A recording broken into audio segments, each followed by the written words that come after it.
Au cas où vous auriez pas remarqué, la réalité dans laquelle nous vivons en 2022 n'est pas super réjouissante. Pandémie de coronavirus, émergence de la variole du singe, guerre en Ukraine, menace d'apocalypse nucléaire, menace d'apocalypse climatique, sans compter toutes les autres menaces d'apocalypse genre astéroïdes, éruptions solaires, invasion extraterrestre, c'est genre...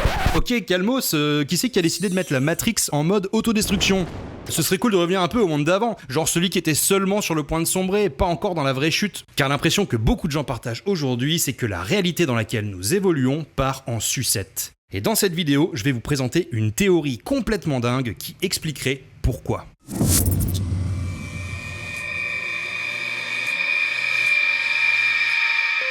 Je suis tombé sur cette théorie en me baladant sur Reddit avec un post qui posait cette question vraiment étrange. Vivons-nous dans le John McAfee-verse ? Autrement dit, dans une réalité qui aurait émergé des actions de McAfee. Vous savez, ce gars qui a créé un antivirus du même nom, puis qui l'a revendu avant de s'installer à Belize, où il vivait comme un baron de la drogue et un total dépravé. Ce John McAfee qui a fini par mourir dans une prison en Espagne en juin 2021.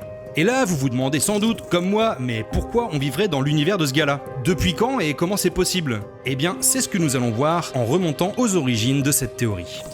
La genèse de cette histoire remonte à 2012, lorsque le journaliste Joshua David interviewe John McAfee sur son île privée à Belize. Le journaliste veut comprendre pourquoi le gouvernement local l'accuse de trafic de drogue. McAfee lui répond que c'est faux, tout ça c'est des mensonges, et il ajoute un truc bizarre en disant que ce qui est arrivé n'est peut-être jamais arrivé. Le journaliste le regarde en mode pardon, comment ça ce qui s'est produit n'est peut-être jamais arrivé ? Ça ressemble à l'excuse la plus foireuse du monde et surtout ça ne tient pas debout. Alors McAfee lui répond « Ok, laisse-moi te faire une petite démonstration ».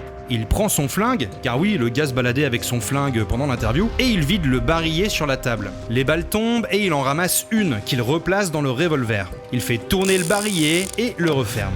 En agitant le flingue devant Joshua David, il lui demande « Ça te fait flipper, n'est-ce pas ?» Puis il place le canon sur sa tempe.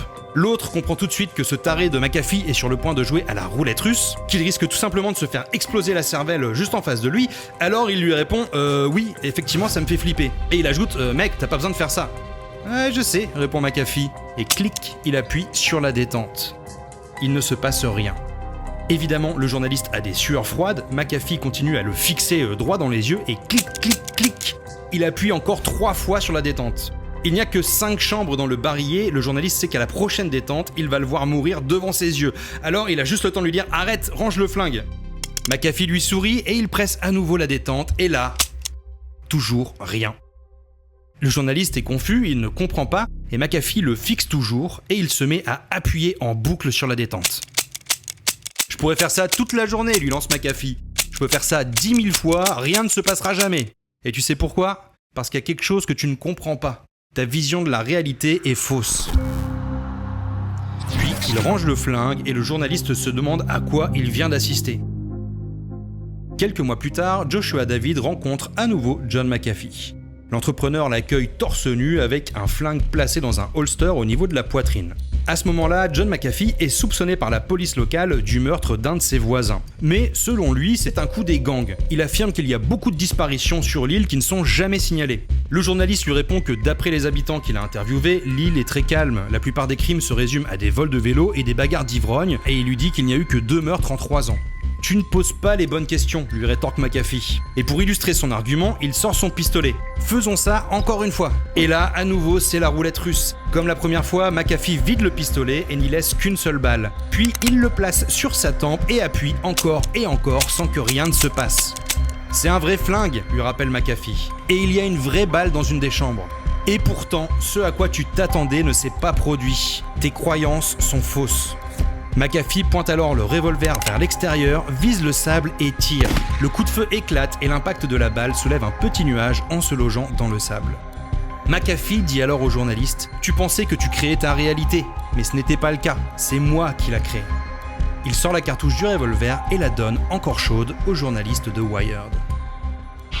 L'article est accessible en lien, vous pourrez le lire par vous-même. Et comme je vous le disais, je suis tombé dessus sur Reddit, dans le sous-forum consacré à l'immortalité quantique. Alors, qu'est-ce que l'immortalité quantique ? Résumé en 2 phrases, cette théorie veut que la conscience survive entre les différents univers parallèles. Autrement dit, si vous mourrez dans une réalité, vous ne le saurez pas, car vous sauterez directement dans une autre où vous êtes toujours vivant.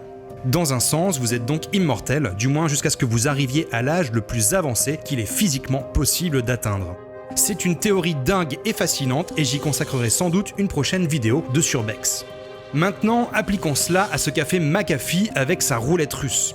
Il est possible, en théorie, qu'une balle ne parte pas lorsqu'on appuie sur la détente. Il peut y avoir un défaut du mécanisme ou de la balle, donc un événement qui expliquerait pourquoi elle n'a pas explosé, même lorsque c'est répété 10 000 fois de suite. C'est d'ailleurs un des principes de l'immortalité quantique. Dans l'infinité des possibles, il y a toujours un univers où vous survivrez à la roulette russe. Ce qui est fou, complètement fou, c'est qu'on se trouve précisément dans l'univers où McAfee a survécu. Peut-être le seul univers sur un nombre incroyablement élevé, peut-être même infini. Dans notre réalité, on a donc cet article où McAfee a survécu. Mais dans une infinité d'autres univers, le journaliste a sans doute fait les gros titres avec « L'entrepreneur John McAfee se suicide devant moi en jouant à la roulette russe ».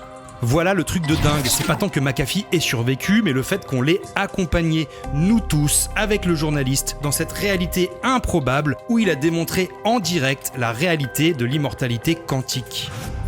Et à travers son article publié sur le web, la planète entière sait désormais qu'elle se trouve dans cette réalité, dans le John McAfee verse. C'est d'ailleurs tout le sens de la phrase que McAfee sort aux journalistes. Tu pensais que tu créais ta réalité, ce n'était pas le cas, c'était moi qui l'a créée. Autrement dit, tu es dans ma réalité. Et maintenant, passons à la partie encore plus flippante de cette théorie. Comme vous le savez, John McAfee est mort, il s'est suicidé en prison. En tout cas, ici, dans cette réalité. Car d'après la théorie des mondes multiples, il en existe d'autres où il n'a pas fait ce choix et où il est encore vivant. Nous sommes donc sur une des branches de l'univers généré par McAfee, mais une branche qu'il a depuis quittée. Une branche qui peut-être est amenée à dépérir. Certains le disent, depuis son suicide, cet univers n'a plus de cohérence, car il a perdu son élément central, sa colonne vertébrale. C'est pour cela, par exemple, que le Bitcoin, auquel croyait McAfee, a perdu de sa valeur. C'est pour cela que le monde devient fou et va vers sa propre destruction, vers son propre suicide, pour suivre inconsciemment le chemin de celui qui s'en trouvait à l'origine. Si nous vivons dans le John McAfee verse, celui-ci n'a plus de raison d'être. Et par conséquent, nous non plus. Bon, c'est ça, ou alors John McAfee avait truqué son flingue pour impressionner le journaliste. À vous de choisir l'interprétation qui vous convient et celle qui vous permettra de dormir paisiblement ce soir. Si cette vidéo t'a plu, laisse un commentaire, un pouce bleu, partage, abonne-toi et je te dis à plus pour une prochaine.